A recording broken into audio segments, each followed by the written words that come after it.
तो सबसे पहला है पदार्थ की अवस्थाएं, यानी कि जैसा कि आप लोग जानते हैं कि इस चैप्टर का नाम ही है हमारे आसपास के पदार्थ, यानी कि हमारे आसपास जितने भी पदार्थ पाए जाते हैं वो किन किन अवस्थाओं में पाए जाते हैं, तो उनके बारे में यहाँ हम लोग पढ़ने वाले हैं। वैसे तो पदार्थ की कुल 5 अवस्थाएं होती है, जो है ठोस, द्रव, gas, plasma, Bose Einstein condensate. लेकिन आपके क्लास 9th में 3 अवस्थाओं के बारे में बताया गया है, तो हम लोग इन्हीं 3 अवस्थाओं के बारे में विस्तार से पढ़ेंगे। यहाँ आप देख सकते हैं, ये आपका सॉलिड यानी कि ठोस है, ये लिक्विड यानी कि द्रव है, और ये आपका गैस है। तो चलिए एक एक करके इन अवस्थाओं के बारे में हम लोग पढ़ते हैं। तो पदार्थ की अवस्थाओं में हम लोग सबसे पहले ठोस अवस्था को देखने वाले हैं। तो ये ठोस अवस्था क्या होता है? तो पदार्थ की वह अवस्था जिसमें उसका आयतन और आकार दोनों निश्चित होता है, तो ठोस अवस्था कहलाती है। यानी कि हमारे आसपास जितने भी पदार्थ मौजूद हैं, यदि उसका आयतन निश्चित हो, यदि उसका आकार निश्चित हो, तो आप समझिएगा कि वो पदार्थ जो है वो ठोस है, यानी कि ठोस अवस्था में है। तो आप लोग ये सोच रहे होंगे कि ये आयतन क्या होता है। तो आयतन का आप सिंपल सा मतलब ये समझिएगा कि जो वस्तु जितनी जगह घेरती है उसे उस वस्तु का क्या कहते हैं? आयतन कहते हैं। जैसे आप इसको उदाहरण के तौर पे ऐसे समझ सकते हैं कि यहाँ मैंने एक चित्र लिया है जो कि चट्टान का चित्र है। आप चट्टान को यहाँ देख रहे होंगे कि ये एक तरह का ठोस चीज़ है। आप इसे इस स्थान से यदि इधर यानी कि कहीं भी दूसरे स्थान पे रखते हैं, तो इसका आयतन यानी कि यहाँ ये जितना स्थान घेर रहा है उतना ही स्थान वो दूसरी जगह पे भी घेरेगा, और आकार में भी इसका कोई परिवर्तन नहीं होगा। यानी कि जितने आकार का यहाँ हमको दिखाई दे रहा है, आगे जहाँ इसको रखेंगे वहाँ भी ये इतने ही आकार का दिखाई देगा। तो इसलिए हम लोग कह सकते हैं कि ये जो चट्टान है ये क्या है? ठोस है। जैसे मैं यहाँ हमने बताया भी है कि पत्थर, लोहा, तांबा, लकड़ी, ये सारी चीज़ें क्या हैं? ठोस हैं। अब आप लोग को एक चीज़ और ध्यान रखना है कि ठोस का घनत्व जो होता है वो उच्च। अब ठोस के बारे में कुछ बातें जो है आप लोगों को जाननी जरूरी है, जो आपके एग्जाम में पूछ ली जाती है। तो ठोस का घनत्व उच्च होता है, यानी कि ठोस का घनत्व जो है वो अधिक होता है। तो अब आप लोग सोच रहे होंगे कि ये घनत्व क्या होता है। तो इसको आप ऐसे सिंपल में समझिए कि पदार्थ के जो कण जितने अधिक नज़दीक होंगे उस पदार्थ का घनत्व जो है वो अधिक होगा। अब पिछले पेज पे आप लोगों को मैंने बताया था, थोड़ा सा आप लोग रिकॉल कीजिए कि हमने बताया था कि पदार्थ के कण जो अधिक सटे हुए होते हैं वो ठोस में होते हैं। तो इस वजह से ठोस का घनत्व जो है वो अधिक होता है। तो ये आपको ध्यान में रखना है। अब अगला बात है, ठोस को संपीड़ या संपीड़ित नहीं किया जा सकता है। तो ये संपीड़ या संपीड़ित एक ही बात है, इसको आप समझिए। तो देखिए सभी पदार्थों में ये गुण जो है वो पाया जाता है, और सभी में कम ज़्यादा ये गुण जो है वो होता है। आप इसको ऐसे समझिए, यदि आप किसी पदार्थ को फोर्स लगाकर आसानी से उसे पचका पा रहे हैं या उसकी आकृति में आप बदलाव ला पा रहे हैं, तो आप समझिएगा कि उसमें जो संपीड़ता का गुण है वो कम है, इसलिए उसे हम लोग आसानी से फोर्स करके दबा पा रहे हैं। वही हमने यहाँ बताया है कि ठोस को संपीड़ित करना नहीं किया जाता है, यानी कि ठोस को संपीड़ित नहीं किया जा सकता है। यानी कि संपीड़ता का गुण जो है वो ठोस में अधिक होता है, यानी कि इसे आसानी से जो है हम लोग दबाव डालकर इसे पचका नहीं सकते हैं, इसकी आकृति में हम लोग बदलाव नहीं ला सकते हैं। तो ये आपको ध्यान में रखना है। अब हमने यहाँ नोट में बताया है कि घनत्व जो होता है वो ठोस में अधिक होता है, द्रव में कम होता है, और गैस में सबसे कम होता है, जैसा कि आप लोग जानते भी होंगे। फिर हमने यहाँ नोट में बताया कि संपीड़ता जो होती है, संपीड़ता का जो गुण होता है वो ठोस पदार्थों में अधिक होता है, फिर द्रव में थोड़ा कम होता है, और गैस में सबसे कम होता है। इसलिए गैसों को आसानी से संपीड़ कर कर एक छोटे से सिलेंडर में अधिक मात्रा में गैसें जो है वो भरी जा सकती है। तो ये आप लोगों को ध्यान में रखना है, आपके एग्ज़ाम में ये दोनों बातें जो है वो पूछी जाती है। अब अगले पेज पे हम लोग अगले अवस्थाओं के बारे में पढ़ेंगे। पदार्थ की अगली अवस्था में हमारा है द्रव अवस्था। तो पदार्थ की वह अवस्था जिसमें उसका आयतन तो निश्चित होता है परंतु आकार परिवर्तनशील होता है, द्रव अवस्था कहलाती है।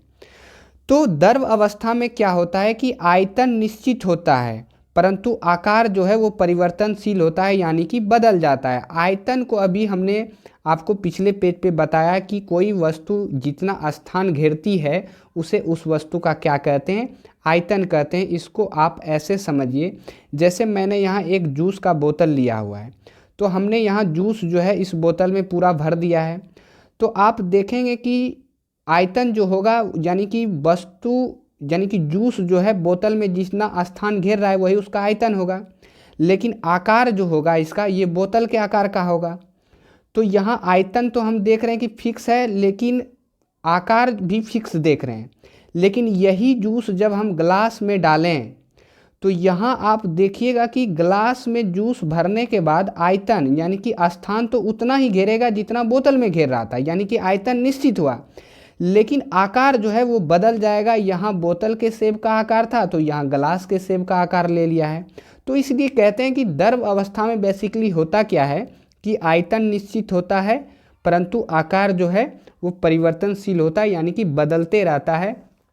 आप जिस चीज़ के अंदर द्रव को डालेंगे वो उसी के आकार का ले लेता है। जैसे में यहाँ जल हुआ, दूध हुआ, तेल हुआ, ये सारे क्या है, द्रव अवस्था है। अब द्रव अवस्था में कुछ बातें हैं जो आपको जान लेनी जरूरी है। द्रव अवस्था में कण ठोस अवस्था की अपेक्षा दूर दूर होते हैं। तो अभी हमने पिछले पेज पे आप लोग को बताया कि सबसे कण जो है वो नज़दीक अधिक जो है वो ठोस में होता है, इसलिए ठोस का घनत्व अधिक होता है। वही ठोस से कम होता है किसमें, द्रव में। तो यही मैंने यहाँ बताया, यानी कि इसका घनत्व भी इसका मतलब ठोस से क्या होगा, कम होगा। तो ये आपको ध्यान में रखना है। अब द्रवों में बहाव वाला गुण होता है, इसलिए इसका आकार बदलता रहता है। यानी कि द्रव जो हैं वो उसमें एक तरह का बहाव वाला गुण होता है। इन वजह से द्रव जो हैं वो अपने आकार को बदलते रहते हैं। तो ये आपको ये भी बातें जो है वो द्रव अवस्था के बारे में ध्यान में रखनी है। अब अगले अवस्था के बारे में हम लोग अगले पेज पे पढ़ेंगे। अब हमारा है गैसीय अवस्था। तो पदार्थ की वह अवस्था जिसमें उसका ना तो निश्चित आकार होता है और ना ही निश्चित आयतन होता है, गैसीय अवस्था कहलाती है। जैसे हाइड्रोजन, ऑक्सीजन, नाइट्रोजन, ये सारे गैस हैं और इन गैसों का ना तो कोई निश्चित आकार होता है ना तो कोई निश्चित आयतन होता है। इसको आप वैसे समझ भी सकते हैं कि जैसे हमारे चारों ओर हवा है, तो हवा एक तरह का गैस है, तो आप अनुमान लगा सकते हैं कि इसका कोई आकार होगा या यह कितना आयतन में होगा, नहीं लगा सकते हैं। तो इसलिए निश्चित ना तो इसका आकार होता है और ना ही इसका आयतन होता है। अब गैस का आयतन और आकार दोनों परिवर्तनशील होता है, यानी कि इसका आयतन और आकार दोनों जो है वो बदलता रहता है। जैसे कि मान लेते हैं कि ये कोई छोटा सिलेंडर है, यदि मान लेते हैं कि 1 kg इसमें कोई गैस भरा जाए और इसी गैस भरा जाए तो आप इसमें आयतन और आकार दोनों अलग अलग देखेंगे।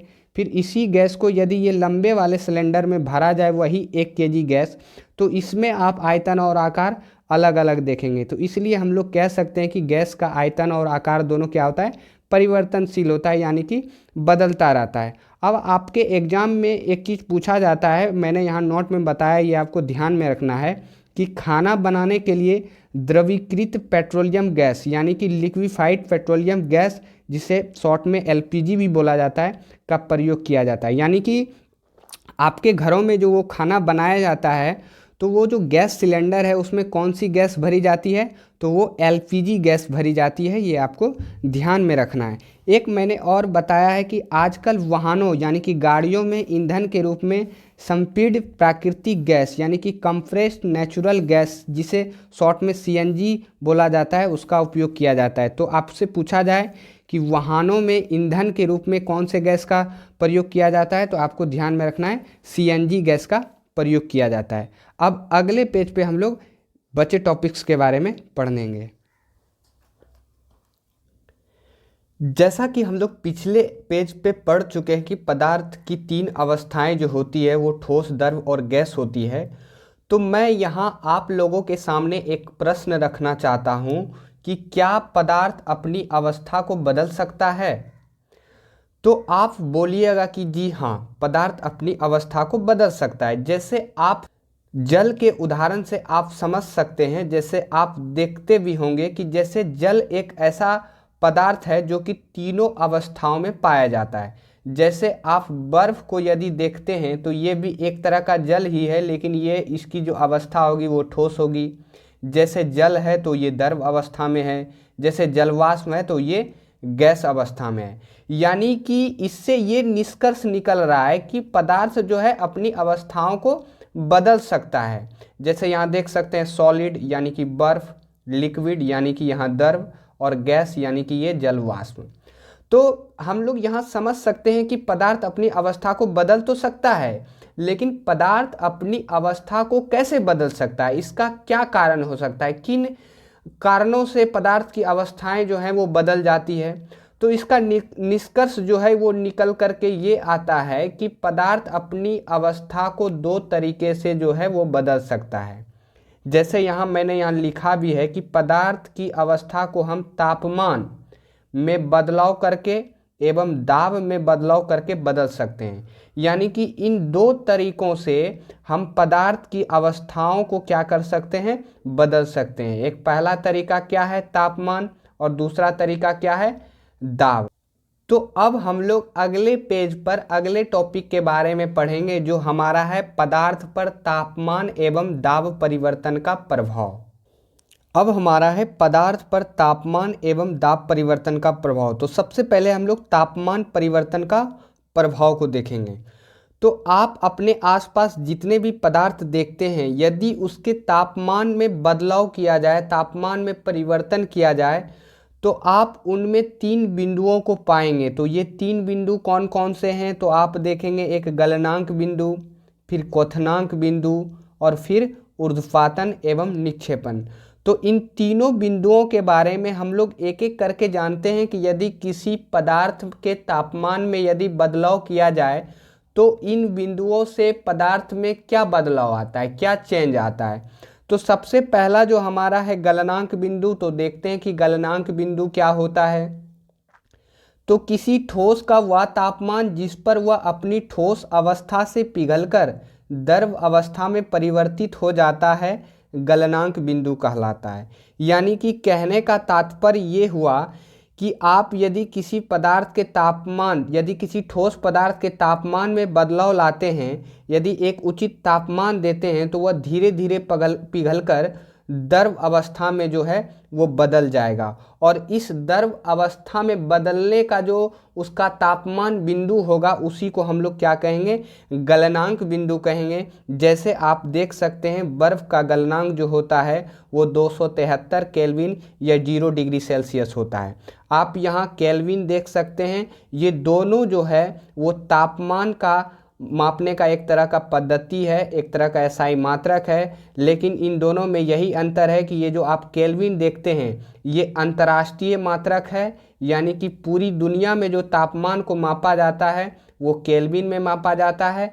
और डिग्री सेल्सियस जो तापमान आप देख रहे हैं, इसका जो मापने का पद्धति है इसे भारत में मापा जाता है। यानी कि भारत में तापमान को मापने की जो पद्धति है वो डिग्री सेल्सियस है, यानी कि सेल्सियस में हम लोग मापते हैं। इसलिए मैंने दोनों को यहाँ लिख दिया है। तो आपको ध्यान में रखना है कि बर्फ़ का गलनांक बिंदु कितना होता है, तो 273 केल्विन, और डिग्री सेल्सियस में तो 0 डिग्री सेल्सियस। ये आपके एग्जाम में ऑब्जेक्टिव में पूछ लिया जाता है। और ये गलनांक बिंदु भी आपको ध्यान में रखना है कि गलनांक बिंदु क्या होता है। अब मैंने आपको यहाँ नोट में बताया है कि गलने की प्रक्रिया यानी ठोस से द्रव अवस्था में परिवर्तन को संगलन भी कहते हैं। यानी कि यहाँ जो गलनांक बिंदु में हम लोग गलने की प्रक्रिया को देखें कि बर्फ़ कैसे पिघलकर जो है वो द्रव यानी कि पानी बन गया, और इसी को गलनांक तो कहते ही हैं, साथ साथ इसे संगलन भी कहा जाता है। तो आपको कंफ्यूज नहीं होना है यदि कहीं संगलन शब्द का जिक्र किया जाए। तो अब हम लोग अगले पेज पे क्वथनांक बिंदु को देखेंगे। तो अब यहाँ हम लोग क्वथनांक बिंदु को देखते हैं। तो किसी द्रव का वह तापमान जिस पर वह अपनी द्रव अवस्था को छोड़कर गैसीय अवस्था में परिवर्तित होता है, क्वथनांक बिंदु कहलाता है। यानी यहाँ आप देख सकते हैं कि ये जैसे कि जल है, इस जल को हमने यहाँ एक बर्तन में रखा और इसमें हमने क्या किया, ऊष्मा देना शुरू किया, यानी कि ताप देना शुरू किया। और धीरे धीरे धीरे धीरे हम ताप को बढ़ाते जाएंगे तो धीरे धीरे आप देखिएगा कि यही जल जो है धीरे धीरे किस में बदलने लगेगा, वाष्प में बदलने लगेगा, यानी कि गैस में बदल जाएगा। और ये जिस बिंदु तापमान पर बदलेगा उसी को हम लोग क्या बिंदु कहेंगे, क्वथनांक बिंदु कहेंगे। जैसे जल का क्वथनांक 373 केल्विन या 100 डिग्री सेल्सियस होता है, तो आप लोग जैसा कि जानते भी होंगे, यानी कि जल को हम लोग 100 डिग्री सेल्सियस तक यदि गर्म करते हैं तो वही जल धीरे धीरे क्या हो जाएगा, भाप बन जाएगा, वाष्प बन जाएगा। तो ये आपको ध्यान में रखना है कि जल का क्वथनांक बिंदु कितना होता है, तो केल्विन में 373 और डिग्री सेल्सियस में कितना, तो 100 डिग्री सेल्सियस। अब हम लोग जानते हैं वाष्पीकरण की गुप्त ऊष्मा। तो देखते हैं कि वाष्पीकरण की गुप्त ऊष्मा क्या होती है। तो किसी द्रव का उसके क्वथनांक पर गैस में बदलने के लिए जितनी ऊष्मा की आवश्यकता होती है उसे वाष्पीकरण की गुप्त ऊष्मा कहते हैं। अर्थात 373 केल्विन या 100 डिग्री सेल्सियस तापमान पर भाप अर्थात वाष्प के कणों में उसी तापमान पर पानी के कणों की अपेक्षा अधिक ऊर्जा होती है। ऐसा इसलिए है क्योंकि भाप के कणों ने वाष्पीकरण की गुप्त ऊष्मा के रूप में अतिरिक्त ऊष्मा अवशोषित कर ली है। इसी को हम लोग क्या बोलते हैं, वाष्पीकरण की गुप्त ऊष्मा कहते हैं। आप लोग जैसा घरों में देखते भी होंगे कि जैसे पानी जैसे चढ़ा हुआ है गैस पे, तो आप देखते होंगे कि भाप से ज़्यादा आपको जलन होता होगा, ज़्यादा ताप का महसूस होता होगा, जबकि पानी से उतना तापमान का आपको महसूस नहीं होता होगा, क्योंकि भाप जो है वो अतिरिक्त गुप्त ऊष्मा को पानी से अवशोषित कर लेता है और उसी को हम लोग क्या बोलते हैं, वाष्पीकरण की गुप्त ऊष्मा। अब अगले पेज पे हम लोग ऊर्ध्वपातन के बारे में पढ़ेंगे। तापमान परिवर्तन के प्रभाव में हमारा अगला बिंदु है ऊर्ध्वपातन। तो अब हम लोग ऊर्ध्वपातन को समझेंगे। तो ये ऊर्ध्वपातन क्या होता है, तो पदार्थ द्रव अवस्था में परिवर्तन हुए बिना ठोस अवस्था से सीधे गैस में बदलने की प्रक्रिया को ऊर्ध्वपातन कहते हैं। यानी कि सिंपल शब्दों में कहा जाए तो ऊर्ध्वपातन में क्या होता है कि पदार्थ सीधे ठोस अवस्था से सीधे द्रव अवस्था में बदले बिना ही डायरेक्ट जो है ये गैस अवस्था में परिवर्तित हो जाता है, यानी कि बदल जाता है। ऊर्ध्वपातन में आपको ध्यान रखना है कि ठोस से सीधे किस में बदल जा रहा है, तो गैस में बदल जा रहा है, और इस प्रक्रिया को हम लोग क्या कहते हैं, ऊर्ध्वपातन कहते हैं। जैसे उदाहरण के तौर पे हम लोग समझे तो कपूर, नेफ्थोलिन की गोलियां, ये दोनों ऐसे पदार्थ हैं जो सीधे ठोस से किस में परिवर्तित हो जाते हैं, गैस में परिवर्तित हो जाते हैं। और ज़्यादातर पदार्थ क्या होते हैं कि ठोस से द्रव में बदलते हैं, फिर द्रव से गैस में बदलते हैं, लेकिन ये डायरेक्ट ठोस से द्रव में बदल जाते हैं। तो ये आपको ध्यान में रखना है। वैसे आपसे पूछा जाए कि कपूर जो है सीधे ठोस से गैस में बदलता है तो इसे क्या कहते हैं, तो आपको ध्यान में रखना है, इसे ऊर्ध्वपातन कहा जाता है। तो अब हम लोग निक्षेपण को देखते हैं। तो गैस से सीधे ठोस बनने की प्रक्रिया को निक्षेपण कहते हैं। यानी कि कोई पदार्थ क्या होता है कि गैस से वो सीधे क्या होता है, ठोस में परिवर्तित हो जाता है, ठोस में बदल जाता है, और इसी प्रक्रिया को हम लोग क्या कहते हैं, निक्षेपण कहते हैं। जैसे उदाहरण के तौर पे अमोनियम क्लोराइड जो है ये सीधे गैस से किस में बदल जाता है, ठोस में बदल जाता है। अब आप लोग थोड़ा सा यहाँ ध्यान दीजिए कि अभी तक जो भी हमने पढ़ा आप इस चार्ट से समझ सकते हैं। जैसे यहाँ आप देख सकते हैं ये ठोस है, यदि ठोस से कोई पदार्थ द्रव में बदल रहा है तो उसे हम लोग क्या कहते हैं, संगलन कहते हैं, या एक तरह का गलनांक भी कह सकते हैं। और द्रव से कोई पदार्थ गैस में बदल रहा है तो इसे हम लोग क्या कहते हैं, वाष्पीकरण कहते हैं। और गैस से कोई पदार्थ ठोस में बदल रहा है तो हम लोग क्या कहते हैं, निक्षेपण कहते हैं। अब उल्टा हम इसको देखते हैं, ठोस से यदि गैस में बदल रहा है तो ऊर्ध्वपातन कहते हैं, गैस से द्रव में बदल रहा है तो संगणन कहेंगे, और द्रव से यदि ठोस में बदल रहा है तो इसे हम लोग जमना कहते हैं। तो ये आपको ध्यान रखना है, यहाँ आप चार्ट से समझ सकते हैं। अब इस टॉपिक का हमारा एक बिंदु छूट गया था जिसे कहते हैं हम लोग संगलन की प्रसुप्त ऊष्मा। तो इसे थोड़ा सा हम लोग देख लेते हैं, फिर हम लोग अगले टॉपिक की ओर बढ़ेंगे। तो किसी ठोस का उसके गलनांक पर द्रव में बदलने के लिए जितनी ऊष्मा की आवश्यकता होती है उसे संगलन की प्रसुप्त ऊष्मा कहा जाता है। तो ये आपको ध्यान रखना है कि संगलन की प्रसुप्त ऊष्मा क्या किसे कहा जाता है। तो इसका जो डिफिनेशन एक तरह से ये होता है। अब हम लोग अगले पेज पे बचे टॉपिक्स के बारे में पढ़ेंगे। अब हमारा है दाब परिवर्तन का प्रभाव, यानी किसी पदार्थ की अवस्थाओं में हम कैसे दाब लगाकर उसकी अवस्था को बदल सकते हैं। तो चलिए इसको देखते हैं। तो यदि तापमान घटाकर सिलेंडर में गैस लेकर उसे संपीड़ित यानी कि दाब लगाकर करें तो कणों के बीच की दूरी कम हो जाएगी और गैस द्रव में बदल जाएगी। आप इसको ऐसे समझिए, यहाँ ये बताया जा रहा है कि कैसे दाब लगाकर पदार्थ की अवस्थाओं को हम बदल सकते हैं। जैसे यहाँ एक सिलेंडर है और यहाँ आप देख सकते हैं ये गैस है और ये पिस्टल है, जिससे दाब लगाकर हम गैसों को संपीड़ित करते हैं यानी कि थोड़े नज़दीक लाते हैं। तो यहाँ आप देख सकते हैं कि पदार्थ के जो कण हैं वो कितने दूर हैं।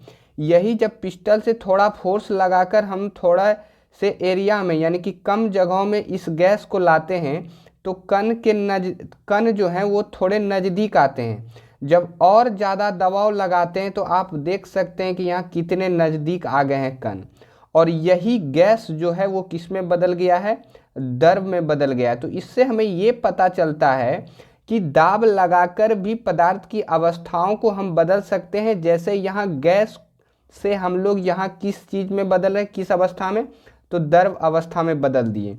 जैसे एलपीजी को जब सिलेंडर में भरा जाता है तो वो गैस होता है, लेकिन भरने के बाद आप देखिएगा कि वो द्रव अवस्था में होता है। और कभी कभी क्वेश्चन भी पूछा जाता है कि सिलेंडर में एलपीजी गैस किस अवस्था में होता है, तो वो द्रव अवस्था में होता है।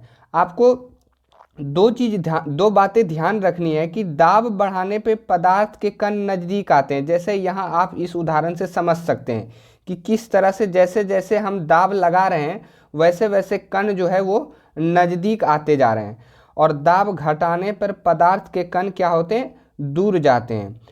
तो ये आपको ध्यान में रखना है। अब मैंने यहाँ नोट में बताया है कि ठोस कार्बन डाइऑक्साइड यानी कि CO2 को सूक्ष्म बर्फ यानी कि ड्राई आइस कहा जाता है। ऐसा इसलिए क्योंकि जब कार्बन डाइऑक्साइड को सिलेंडर में भरा जाता है तो ये एक तरह से ठोस अवस्था में जो है वो हो जाता है, तो इस वजह से इसे शुष्क बर्फ या ड्राई आइस कहा जाता है। तो ये आपको ध्यान में रखना है कि ठोस कार्बन डाइऑक्साइड को किस नाम से जाना जाता है, तो ड्राई आइस या सूक्ष्म बर्फ के नाम से भी जाना जाता है। अब इस अध्याय का हमारा आखिरी टॉपिक है वाष्पीकरण। तो अब हम लोग वाष्पीकरण को देखेंगे। तो क्वथनांक से कम तापमान पर द्रव के वाष्प में परिवर्तन होने की इस प्रक्रिया को वाष्पीकरण कहते हैं। यानी कि पिछले पेज पे आप लोगों को मैंने क्वथनांक के बारे में बताया था कि क्वथनांक बिंदु जो होता है वो 100 डिग्री सेल्सियस होता है। यानी कि 100 डिग्री सेल्सियस पे किसी पानी को यदि खौलाया जाए तो वह पानी सीधे जो है वाष्प में बदल जाएगा। लेकिन यहाँ बताया जा रहा है कि क्वथनांक से कम यानी कि 100 डिग्री सेल्सियस से कम तापमान पर जो भी पानी गैस में बदलेगा यानी कि वाष्प में बदलेगा उसी को हम लोग क्या बोलेंगे, वाष्पीकरण बोलेंगे। यानी कि वाष्पीकरण की ये एक तरह की विधि है, प्रक्रिया है। जैसे नॉर्मली आप तालाबों में पानी देखते होंगे तो कुछ दिन के बाद वो पानी जो है सूख जाता है, तो वो पानी कहाँ जाता है, तो वो पानी क्या हो जा रहा है, वाष्पीकृत हो जा रहा है। वहाँ हम कोई तापमान नहीं दे रहे हैं, कोई तरह का कोई बाहर से नहीं करे, वो खुद ब खुद नेचुरली जो है वो वाष्पीकृत वो पानी हो जा रहा है। अब हम लोग देखेंगे कि वाष्पीकरण को प्रभावित करने वाले कारक, तो कुछ कारक हैं जो वाष्पीकरण को प्रभावित करते हैं। यानी कि वाष्पीकरण उस पे जो है एक तरह से निर्भर होता है।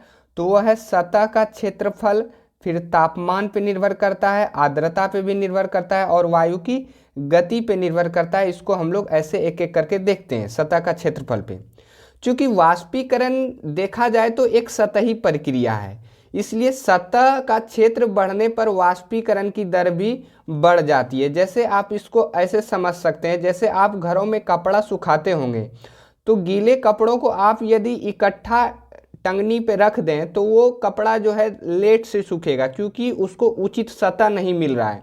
यदि उसी कपड़ा को आप फैला दें तो देखिएगा कि वो कपड़ा आपका जल्दी सूख जाएगा, क्योंकि कपड़ा को जो है उचित सतह मिल गया ताकि वह तेजी से वो क्या करे, वाष्पीकृत करे, वो पानी को वहाँ से निकाले। तो सतह क्षेत्र बढ़ने पर वाष्पीकरण भी बढ़ जाती है और सतह क्षेत्र घटने पर वाष्पीकरण की दर जो है वो कम हो जाती है। वैसे यदि तापमान में देखें तो तापमान बढ़ने से वाष्पीकरण की दर तेज हो जाती है और तापमान घटने से वाष्पीकरण की दर जो है वो कम हो जाती है। तो इसलिए तापमान भी प्रभावित करता है वाष्पीकरण को। अब हम लोग आर्द्रता को देखते हैं। तो सबसे पहले हम लोग देख लेते हैं कि ये आर्द्रता क्या होती है। तो आर्द्रता हम लोग उसे कहते हैं जो वायु में विद्यमान जलवाष्प की मात्रा होती है, उसी को हम लोग क्या कहते हैं, आर्द्रता कहते हैं। यदि वायु में पहले से आर्द्रता है तो वाष्पीकरण समझिएगा कि कम होगा, और वायु में पहले से आर्द्रता कम है तो वाष्पीकरण क्या होगा, अधिक होगा। तो ये आपको ध्यान में रखना है। तो इसलिए आर्द्रता भी जो है वाष्पीकरण को क्या करता है, प्रभावित करता है। तो आपको ध्यान में रखना है, यदि वायु में पहले से आर्द्रता है तो वाष्पीकरण कम होगा, और वायु में पहले से आर्द्रता कम है तो वाष्पीकरण क्या होगा, अधिक होगा। अब हमारा है वायु की गति। तो जैसा कि हम जानते हैं कि तेज वायु में कपड़े जो हैं वो जल्दी सूख जाते हैं। तो इसलिए यदि वायु की गति तेज है तो वाष्पीकरण क्या होगा, तेज होगा, और वायु की गति यदि कम है तो वाष्पीकरण भी कम होगा। तो इसलिए हम यहाँ देख सकते हैं कि वायु की गति पर भी वाष्पीकरण जो है, मतलब वायु की गति भी वाष्पीकरण को क्या करता है, प्रभावित करता है। तो ये आपको ध्यान में रखना है कि वाष्पीकरण को प्रभावित करने वाले क्या क्या कारक हैं।